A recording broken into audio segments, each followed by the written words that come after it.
This episode contains material that may be triggering to some individuals. Please check the show notes for more information and be mindful of your own mental health and comfort levels. I am so excited to tell you about Inclusive Neuroverse, a small business founded by an amazing 7-year-old with autism and ADHD. Their goal? To spread awareness and acceptance of neurodiversity through their unique apparel and accessories, all designed with love by their founder. Most elements are hand-drawn and crafted to celebrate and uplift the neurodiverse community. Show your support by visiting inclusiveneuroverse.com. Don't forget to use code QUIETCONNECTION, all one word, all uppercase, at checkout for a 15% discount. Let's make a difference with every purchase.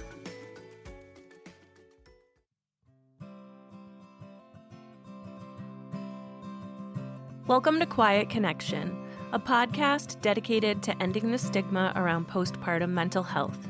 I'm Chelsea.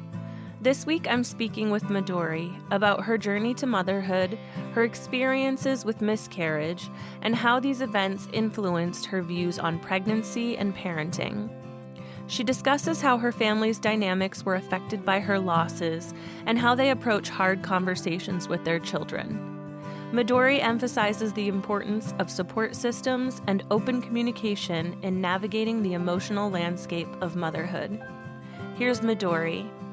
Hello. Today I'm here with Midori. Midori, how are you? I'm great. How are you? I am doing all right. It's Monday. It's a Monday morning, so I'm doing the best I can. We're making it work. I'm really excited to have you. I'm excited to meet you and to chat with you. And I'm going to jump right in. I'm going to ask you if you could tell me a little bit about who you are, where you are in life right now, and then who was Midori way before she was ever a parent. Yeah. So where I'm at in life right now is we just had our third little daughter. So we've got 3, 5, 2, and 2 months. So we're in the thick of like child life and babies. We live in the Chicagoland area, and my husband and I have been married for almost 10 years. And yeah, it's Monday morning, and the past few nights, our baby is figuring out how she wants to sleep. So I'm more tired, and I drink more coffee than I probably should as a breastfeeding mom. No judgment here at all. But she's fine. She's healthy. She's going to the doctor tomorrow, so I guess I'll find out if I'm inputting too much caffeine into her tiny body. If anything, she'll just be super jazzed. She'll just be Yeah. happy to be there. Well, she's super jazzed in the middle of the night and like super sleepy in the day. So here we are. She's got them mixed up. Yeah, but she had them mixed up, and then she didn't have them mixed up, and now, yeah, she's mixed up again. So I feel you. I feel for you. I'm sending you all of the vibes for sleep whenever you can get it. Yeah, that's the best part. It's like gives you an excuse to nap in the day, right? Yes. Yeah, I will never turn down nap time. Yeah. Who was Midori before Midori was a mom? Yeah. So before I was a mom, I would say I worked a lot before I had my first daughter, and did whatever I wanted to. I like lived downtown. I went to yoga in the middle of the day. I woke up early, took naps whenever I wanted to. I, kind of beat to my own drum, and so to speak. And I got to travel. I traveled a lot, and I got to see my friends and my family when I wanted to. I partied a lot. Yeah. You had fun. You were living your best life. Yeah, I was living like that. I don't know if it was my best life, but I was definitely living a different life that was way more spontaneous and rambunctious. Yeah. Yeah. It sounds like you were having a lot of good life experiences though. Yeah. And I always ask that because you are more than just a mom. So I like to get to know who you are and who you are evolving into. So you've got 3 kiddos. If I'm doing my math correctly, you had your first one like during pandemic time? Yeah, I had my first one in February of 2019. So she Holy turned, baloney. yeah. So she turned one right a week, like 10 days before the whole world shut down. She turned one February 28th. And My then we shut gosh. down, I think, March 7th, so we had like a big, of course, obnoxious first birthday party at a local children's museum around here where all the kids were touching everything and had everything in their mouths. So I'm sure COVID was transferred to some degree at that party. Yeah. Oh And my gosh. then, yeah, the whole world shut down, which was actually sort of a blessing for us because we got to like slow down and I got to see things that I probably wouldn't have been able to experience with my daughter if I was still on my typical work schedule. Like, so to some degree, it was great, and some degree, it was like, what am I doing? But we got to recalibrate and find a new normal for sure. Yeah. So even prior to that, before that, um, what was your motherhood journey like? Was becoming a mother something that you always wanted to do? Was it something you decided on later in life? It's a good question. I always knew I wanted to be a mom. I would say I thought I would have been a mom like earlier than I had my first daughter. So I'm 35. So I had my first daughter when I was 30. Yeah, I think I had just turned 30. Or yeah, I must Math have. is hard and it's Monday Yeah, morning. It's something okay. like that. I was like 29 or 30. And so I thought I was gonna like be I thought I was gonna have kids a lot younger, but I didn't. And so I got married when I was like 25, and then we waited 5 years to have kids. And we did want to, I think in that moment we thought it was a great idea to like have your married life and like be married just the two of you for a while. And I think looking back, when my husband and I talk about it now, we would have started like a lot sooner just because we want to have more kids. And I'm like, well, having kids when you're 35 compared to when you're 30 for me personally is like a massive difference. Yeah. Like I was Yeah. like, I'm like a little bit more tired. I'm a little bit more like stubborn. I'm a little bit more set in my ways. Yeah, and So you've got 3, right? You've got 3 yeah. kids. Yeah. It's definitely I can relate in I had my first when I was in my mid 20s, but I didn't have my second until I was in my mid 30s. So, Yeah. yeah, I waited a while and it's a very different experience Yeah. having It's kids in just your 30s. like her body is different. I was like, oh, this is like very different. Yes, it's very, very different. But leading up to my first I will say, like, leading up to my first pregnancy, it, like, wasn't what we thought it was gonna be. We thought you, like, get pregnant and, like, you move on, and you're pregnant for 9 months and you have a baby, and, like, that's just what happens because that's what you, like, hear about, right? Like, you hear, like, you get pregnant, you're pregnant for 9 months and you have a baby. Well, our experience with our before our first was we miscarried twice, and I was like, "Oh, no one told me about this fun fact." Yeah, that's what Like I was going to ask about. I was going to ask about that journey.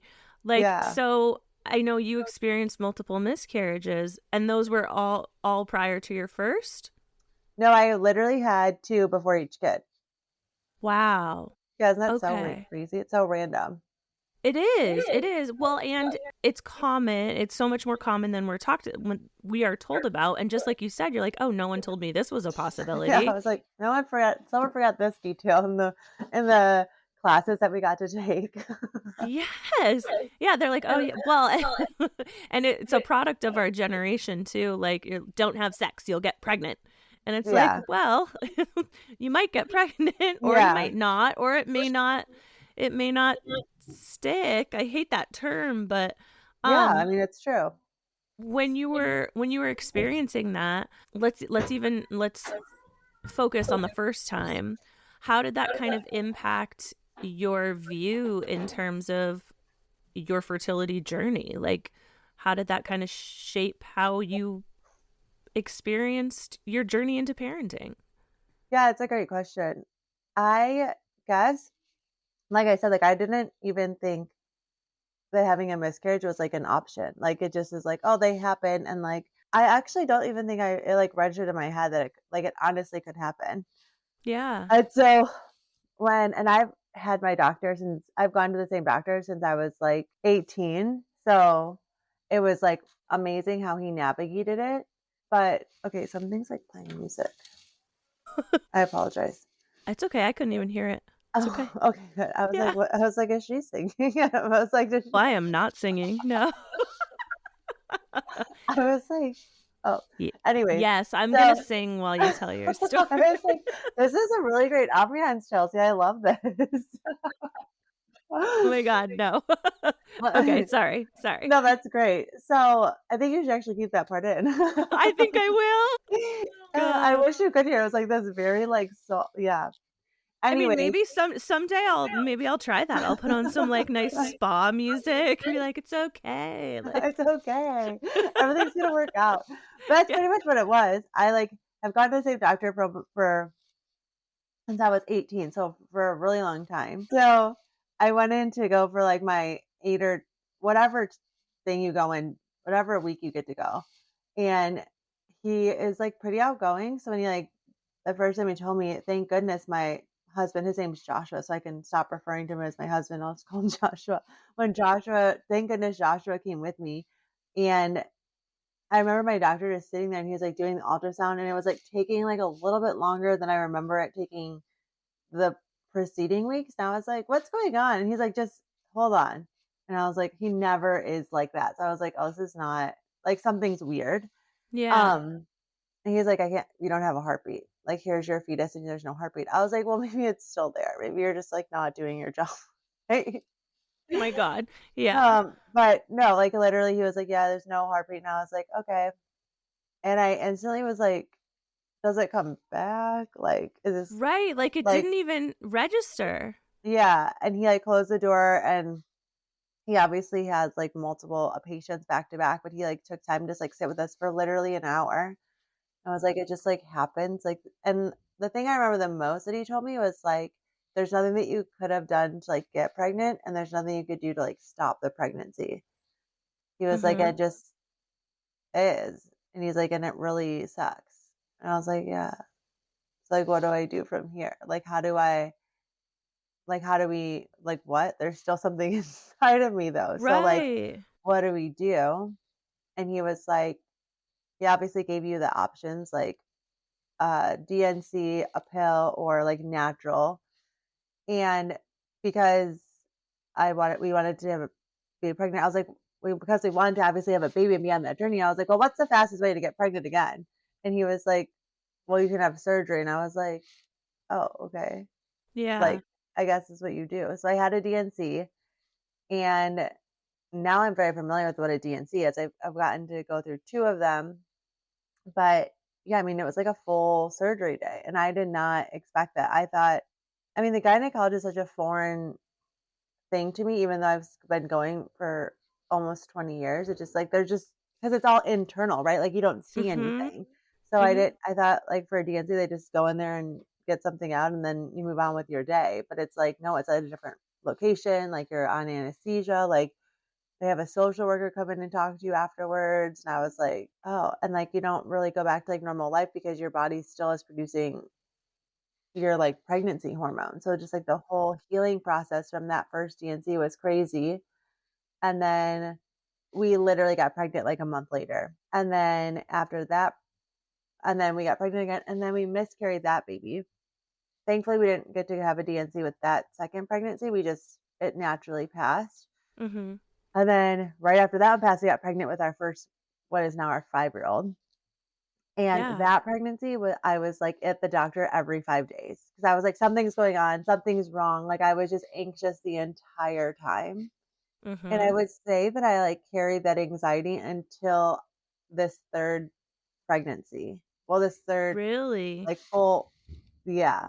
When I was pregnant with my second daughter, I usually say my second pregnancy, but it wasn't. It was like my sixth pregnancy. Yeah. Um, I was like, "Do you think she's okay?" I was, like, always on edge, like, "I hope she's okay. Do you think I'm doing something wrong? What's going on? Like, do you hear her heartbeat?" Well, and my husband, Joshua, was always like, "Yes, she's fine. Everything's fine." And with this one, I our 3rd baby, I was like, "You think she's okay?" And I just found myself, like, trying to ask about it less because I was like, "I don't want this I wanna enjoy being pregnant and not just be anxious being pregnant."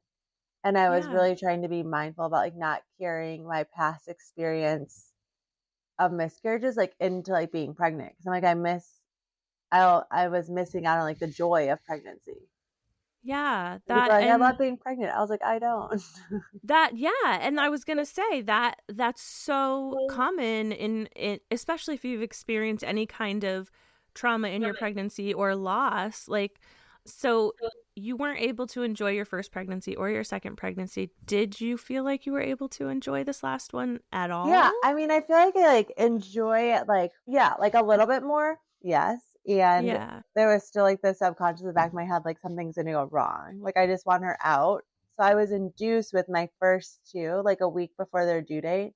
Not because anything medically was going wrong, but I was like, if I can just get them out, they'll be okay. If they stay the Right. longer I remember thinking like the longer they stay me, the more opportunity they have to like not make it. So let's just get them out of me as soon as possible. So this Yeah. third baby, I was like, I just want to see what happens like naturally. Like let's just have it all play out.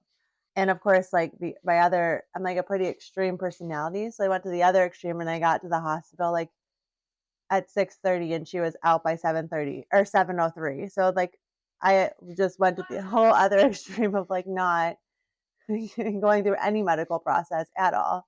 Just showing up and Yeah. like Hershey popped out and she was totally fine. Oh my gosh. Wow. Yeah, that is a big difference. Yeah. It's a big shift. Was that anxiety anything that you sort of addressed or like got any sort of help or guidance on, or was it just something you were navigating between you and your partner, your husband? Yeah, I think no, I never. Well, you know what? That's not true. We did go to we got married like really quickly. We got married like 13 months of meeting each other, and then we like worked together, and we like worked together a lot, and so we had always been going to a marriage counseling. Like we did premarital counseling, and then we did marriage counseling like a month after we got married because I was like, we were both like, I don't think this was what we were supposed to do. Like, I think this is crazy. Um, Yeah. so thankfully we already had like a marriage counselor that we had been going to for 5 years. And so obviously we just continued to go to him after he miscarried. And he was like very helpful. So he like addressed a lot of the anxiety. And he told us something that like really helped me was like miscarriages tend to make women feel shameful because they or like a failure because your whole life you're told this is what your body is supposed to do. Like this is like how your body operates, period. Like and so when a female's body doesn't do what it's supposed to do, like the woman like females tend to take on like this failure or this shame or like my body something's wrong with my body when or me and there's nothing wrong like there's nothing wrong with me or whomever goes through a miscarriage. It just is more like but he addressed it from that standpoint like you're probably going to feel these things. And since I proactively was aware of those emotions, when they did come up, I was able to like combat it pretty quickly. So like when the Okay. anxiety would come up, I feel like I had the tools to be like, I am feeling anxious and it's a fair feeling and I get to sit with this anxiety and I have the tools to be like, I don't want to stay here. So like let's figure out a way to like get out of this. And sometimes Yeah. getting out of it was just sitting in it for a couple hours or just being okay with like not being okay. I love that you clarified that too. That was going to be one of my questions is like how what were those coping skills or what were those coping mechanisms? And I love that you allowed yourself to feel the feelings. Yeah. That's hard. That's really hard. It's something I still struggle with. And I'm thankful that you were in a place that you had support because going through those experiences, obviously nothing is going to change it and it's not going to make it go away. But having that support system there um, can help navigate that journey like it did for you. Yeah, like I'm a huge advocate for like any sort of therapy, counseling, work, because it just is like you never know when you're gonna need it, and when you need it, it's like too late. You know what I mean? It's just Yeah. like not too late, but it's like so much better to proactively like if I didn't have that relationship, I don't know. Like if we weren't already in like the process of counseling and like therapy and doing all that work, I don't know like what the outcome would have been in our marriage. Because Yeah. I think as the female, you think it's like you're only being affected, but it's like your husband or your partner or whomever is also going through like the grieving process of what they thought would be that no longer will be in 6 months or how whenever the miscarriage happens. So it's like Mhm. also and so you know, it was easy for me to like get mad at him. Like, you don't know what this feels like when it's like, yeah, he does. It just feels differently. But so it's good for our marriage to have that awareness that we're both going through a grieving process. It just is completely different and to some degree because it's also physical for me. Yeah, absolutely. You answered my next question beautifully. You're like one step ahead of me today. Well, I was gonna ask, like, how did those first initial miscarriages affect your relationship with your husband and even the subsequent ones? Like, how did you guys navigate that as a couple? You were in therapy, so you were talking about it with someone. Yeah, we were in therapy, so we were talking about it. And the first one like hit obviously it hit the hardest because you're just like, what? Yeah. I remember like us I mean, obviously we were both like very sad. Like we were very sad. Like we're like, oh, it was a gut punch. Like literally. You're just like, oh, like it was yeah, we were very sad. So we navigated as a couple, like I think we went away. We left. Like after my procedure, we like went away. We took some time off work and like left for a few days. I don't remember where we went now that I think about this. But we just like kind of like sat and like it wasn't, you know, we got our mind off of it because there's nothing that we could do, and it's like we Mhm. can't move forward if we're just sulking in it to some degree. And we just yeah, we pretty like talked about it a lot, and then we still talk about it a lot. Like when we talk to other people that are trying to get pregnant, like we or that are pregnant or whatever the case may be, like we try to be very open with our miscarriages because I think that I would have appreciated like knowing someone who had gone through one or like been aware of them before I would have had one. I just literally had never met anyone at that point that like had ever gone through one because no one really, in my experience, no one really just openly talks about them. So even if Right. it's painful for me, I really try to make a cognitive like effort to talk about them when it's appropriate. I don't just bring it up at the Thanksgiving dinner table. We don't talk about the great pumpkin and we don't talk Yeah. about miscarriage. No, but I would even argue I bet that you did know people that had gone through it, but people weren't talking about it, like you Yeah. said. So I think that it's amazing that you're able to be authentic and talk about it. My train just jumped the tracks. That's the best. I love I it when love that your reaction happens. flow. Yep. Did you guys have any other sort of support network around you? Did you have family that was super supportive, friends that Yeah, were so we super were super supportive? involved in our church. So like at the time our Yep. pastors were really, really great and they like prayed with us and they sat with us in it and like it was like very we had a great community. It was also like a weird time because one of my best friends at the time was going through a severe, like very intense IVF thing. Like she was in that process during one of my miscarriages. I forget which one. And then during another one of my miscarriages, my sister was going through an IVF process. So it's a weird thing to go through.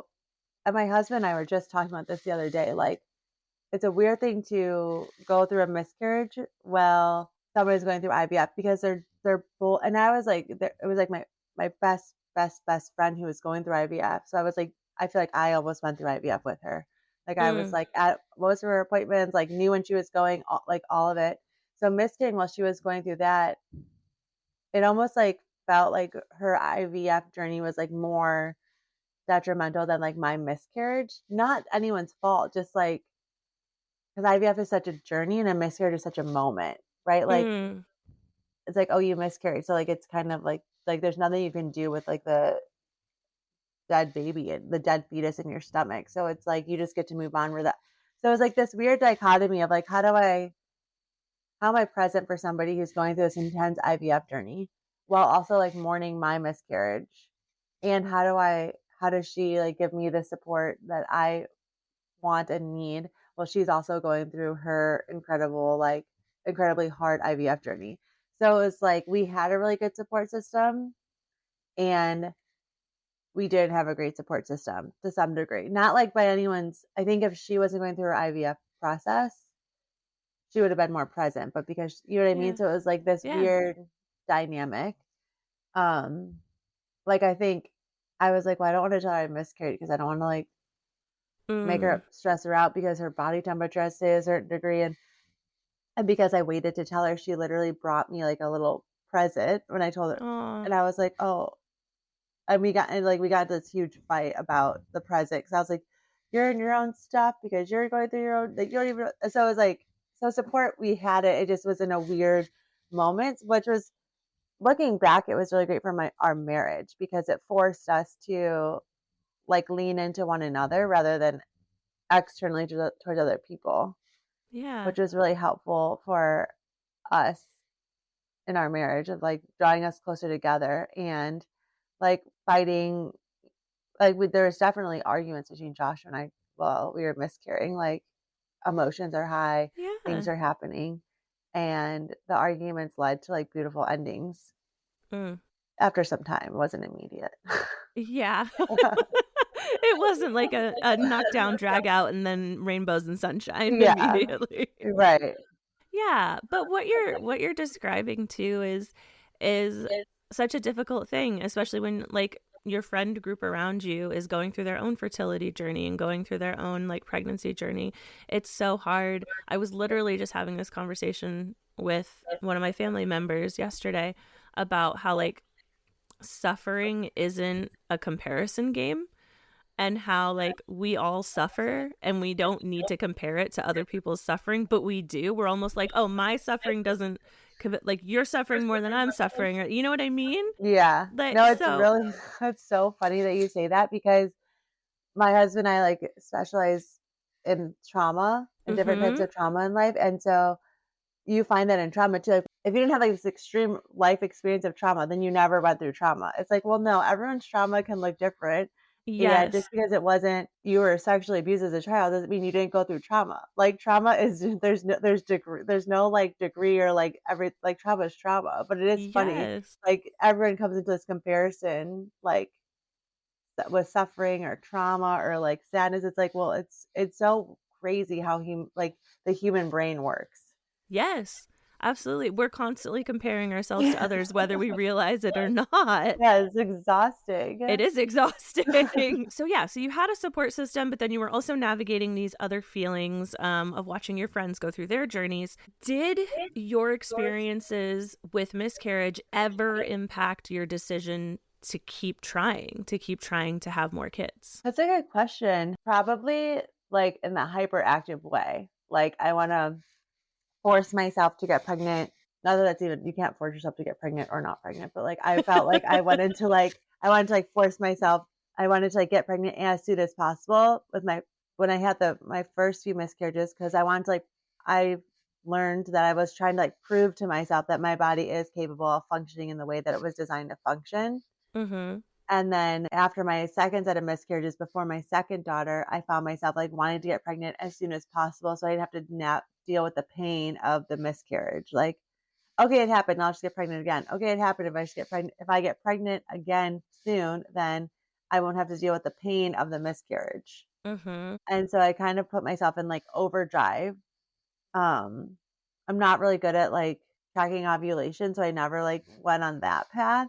But Yeah. I was like, if I, like, had this, like, type A personality poor type in me, I probably would have done like that in a better in a better degree, but I think I bought or, like, I downloaded an app to, like, track it, but I, like, kept forgetting, so I was like, "Well, that's not gonna work."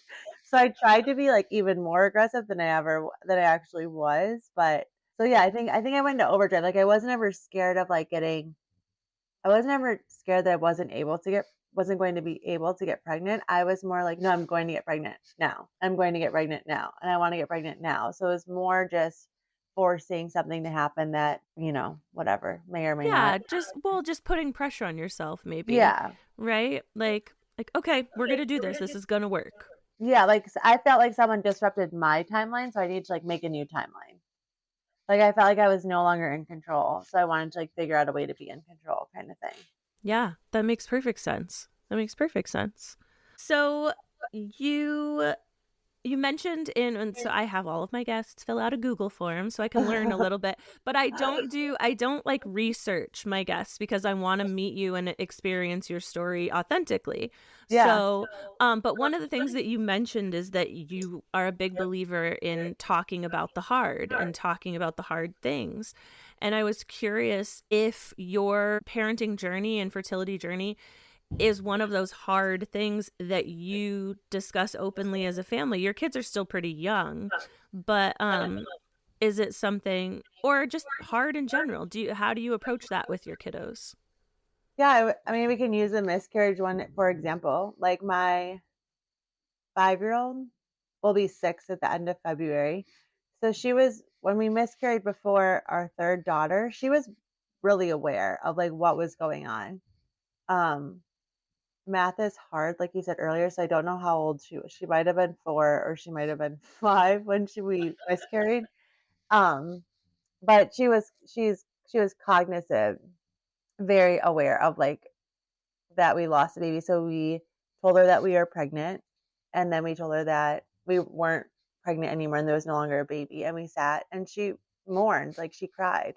And so we're very like open about like the hard. Like we'll do whatever we can to invite her in on the hard. We never Mm-hmm. our opinion about it is that we don't want her to ever go through something hard and not talk about it. Right, like not So if have the we language. yeah, or just like to just sit and be like, mommy doesn't know what to say, but I'm sad. We don't Mm-hmm. have a baby in her. I don't have a baby in my tummy anymore, and it's sad. And that's all I really have for you is I'm sad. And and then it opens up the conversation for like when she isn't. Then I feel like it invites her to be a part of the journey and the conversation. So that way, when questions do come up, she just talks about it like casually, like, is there going to be another baby? Will there be another baby in your tummy? Or like, and then when I did get pregnant with our third daughter, she was like, is she going to die too? Like, is she? And so it's like, oh, those are hard conversations to have with a 4 or 5-year-old. Yeah. But we have this saying in our house, like, we don't hide anything. Like anything that we need to hide, we probably shouldn't be doing, Mm-hmm. or anything that we need to hide, we probably need to talk about, because if we're hiding it, there's like shame associated with that, or there's a negative feeling associated with that. So like, let's just talk about it. So let's bring it all to the table. So yeah, we really try and address like the hard as readily as we can. We were at a talk yesterday. It's almost talking about how there's avoiders and warriors, and Mm-hmm. we try and then there's a third way, which is like the peacemaking way. It's like, so how do we not avoid the hard, but how do we not bulldoze the people that it makes super uncomfortable to not be engaged in the conversation? But how do we find a middle ground of like the hard can exist so the avoiders can be on be a part of the conversation too? Because that's like the whole dynamic that we're really trying to play out with our kids as parents, is like, you can have the hard and there still can be like peace on the hard journey. Yeah. It's great that you're having those kinds of conversations and even having those like sussing them out between you and your partner too, because that's a skill that many of us adults are not great at. So you're giving your kids a good jump start on that whole thing. Yeah. Doesn't always work out. There's sometimes I'm like, let's just move on. Let's just not, you know what I I mean? been there. We try to have the hard conversations and then we're like, okay, seriously, I've said the same thing 20 times now, so Yeah. let's revisit this another day. Yeah. And then Um they're like, but why? And you're like, but what? because mommy doesn't have any brain cells left. Because they're all sleeping. Yeah. So I want to touch on Simply Midori, and if you can talk about what that is and how that developed. Yeah. It's so funny. I talk about my marriage counselor a lot, but our marriage counselor, when we first got married, my husband and I are like pretty culturally diverse. So I would say I'm Japanese and Mexican. And I was raised culturally Japanese, Mm-hmm. and my husband's Black and Lebanese, and he would say he was raised culturally more on the Lebanese side. So when we went to our marriage counselor, he was like, "You guys are going to just have like cultural, Like like, crossroads, yeah, yeah, like that all the like you time. don't even like know why you're fighting, but like it's because of like your culture and the generations that have gone before you." And I was like, "Well, this is great." So basically, he was explaining to me that Asians tend to make their decisions based off shame, Mm-hmm. because it's just the way that the Asian culture, parents, whatever the word may be, how they were raised, how they talk to each other. So the name actually my husband Joshua came up with, and I was like, so embarrassed of it. I was like, I felt like so shameful to like tell people about it because I was like, we made a company called Simply Midori. Like it's clearly my name. Like I'm not like a generic name. Like it's pretty like obvious that it was named after me. And I remember being like, can we call it anything else? Like, and he's like, no, I feel like this is what we're supposed to call it. I was like, what about Simply? Like what about Simply MD? Like we could use my initials. And he was like, no, I think it's actually, he was like, I believe it's gonna be like healing for you. And I was like, I'm gonna have to like fully trust you on this because I don't feel Yeah. that at all. Um, but so that's how the name came to be, and I began to embrace it. And what we do is we offer services, counseling, therapy services to people that want to understand like why they do what they do. So my husband and I were both raped when we were children, and what we learned about ourselves as adults is that we made a lot of our decisions based off of the trauma, the unhealed trauma that was in our lives. Mhm. And once we had this, for like lack of better words, of this aha moment of like, oh my gosh, like if I hadn't have gone through that trauma, I don't think I would be doing these things. Or if I hadn't gone Yeah. through that trauma. And I was like, I wonder. So we went on a trauma healing journey ourselves for the past for like a long time. And I don't, and it's still going, right? Like I still catch myself making decisions from that place. And so I was like, well, if we're doing this, like I'm sure that there's so many other people that are also doing this. And like, if I don't, I would, like, how can we help people? Like, how do Mhm. we help people get from like who they are to who they want to be, or like learn, or even just like learn why they do what they do? Cause it's so easy to pass over, like you were saying, levels of suffering or like levels of trauma. It's like there's really no levels. It just is like what you experience. And so it's like if you're bullied on the playground, like that's traumatic. If Yeah. you're like whatever, like left at school for too long and your mom forgot to pick you up, like that's traumatic. Like it's not, and like all of it is traumatic, and it all wires your brain a certain way and your heart a certain way. So Simply Midori was birthed from a place of pain and how we found healing on it on our journey. And we just want to invite others on that journey also of like how, like, why do you do what you do? Like, why do you do what you do at work? Like, why did you make your career choices? And why did you make your marriage choices? And how do you want your kids to be raised? You know what I mean? So Yeah. that's what we do at Simply Midori. And we started a podcast, and it's like very hard because I would say we're both perfectionists. Like we want it to be perfect. And I Yeah. feel like we were just supposed to like get something out there. And I was like, no, we can't just like get something out there. It's not going to be perfect. And I so it's feel been, that.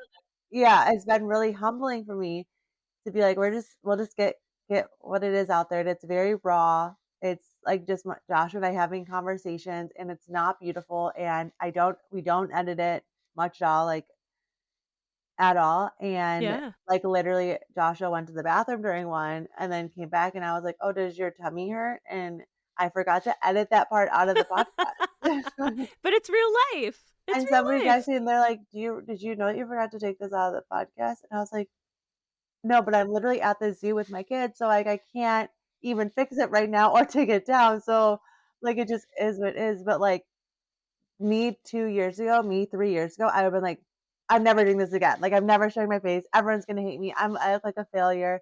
So it's more just, like, Simply Midori exists to, like, be simply you, like, Yeah. who you are and, like, who do you wanna be and, like, how can we help you get there? I love that so much. And like, so a theme that has run through our whole conversation is this sort of like this evolution, but also drive. Like, so this marriage between this drive and revolution or evolution. Um, Monday, math is hard. oh my God, words are hard, braining is hard. Um, but what I love about what you're doing is that you're taking your situation, realizing that your situation is your situation. Other people are going through their own situations, and you're trying to find a way to just sort of like navigate life and be present and stay in the moment. And you're doing that with your kids. Like you're giving them the language and the tools to be like, things are hard. Sometimes things are hard. And sometimes there's not a reason. And sometimes we're just sad. And that's okay. We can be that. Yeah, And we can also grow and we can also keep going. So yeah. I think it's beautiful. Well, I think that's why I really loved even like the name of your podcast, Quiet Connections, because I'm like, there's so much that happens in the quiet that Mm-hmm. like connects us all at a deeper level. And it's like how do we create those moments? Like, how do we create those conversations to be had? Because I do believe like sitting with people in the quiet is like where change genuinely happens. It's like we all don't need to be talking or like giving each other advice all the time. It's just like being like, yeah, it sucks. Yeah, it sucks, Period. right? Yeah. Yes. And it's okay. Like it's okay to sit in the quiet, or it's okay to have the conversations, and it's okay to be like, I see you. Like, Yeah. I see Like I you. see you. Yeah. Yeah. I love that. Like I see you and it sucks and I'm here and Yeah. And we can sit in it together. yeah. And then then we we can can go get move ice cream. on. Yes. Yeah. Exactly. Um okay. Well, because you've done such a beautiful job of like talking about your journey and I'm not going to do the go back in time thing. I I I think what I want to know is like what do you hope what do you hope my listeners take away from your story and your journey? That's really good. Right? Like it's not easy. It's not. Yes. I was like, oh, it's perfect. I pick A, all or I pick D, all of the above. All of the above. Yeah, Everything. let me Yeah. think. Yeah, that they're not alone. That what they're going through is hard, and they're not alone. Like there's somebody out there that has gone through it, and they're on the other side of it. Mm-hmm. So like be okay with like not being okay and be okay with like asking for help and yeah, like being vulnerable and putting your hand up and like waving the white flag like, I'm like really not okay and I like Yeah. really need help and like vocalizing that. I love it. That's exactly what we're here for. That's what we're trying to do. So I love it. Well, Midori, thank you. Thank you for what you do. Thank you for taking the time to chat with me. And yeah, this was great. Midori, thank you so much for sharing your story with me. I admire your ability to have tough conversations with your kids, your husband, and other families on their journeys. Thank you for reminding us that comparing our suffering isn't always helpful, but it is comforting to know that we are never truly alone. Listeners, be sure to check out the show notes to learn more about Midori. You can keep up with us on Quiet Connection by following us on Facebook, Instagram, TikTok, and Threads at Quiet Connection Podcast. You can help our community grow by leaving us a rating and review on Apple Podcasts or Spotify, and consider sharing our episodes on social media. To share your personal journey, you can contact us through our website at quietconnectionpodcast.com or by email at quietconnectionppmh@gmail.com. Join us next time when another story is told and you realize you are not alone. I see you.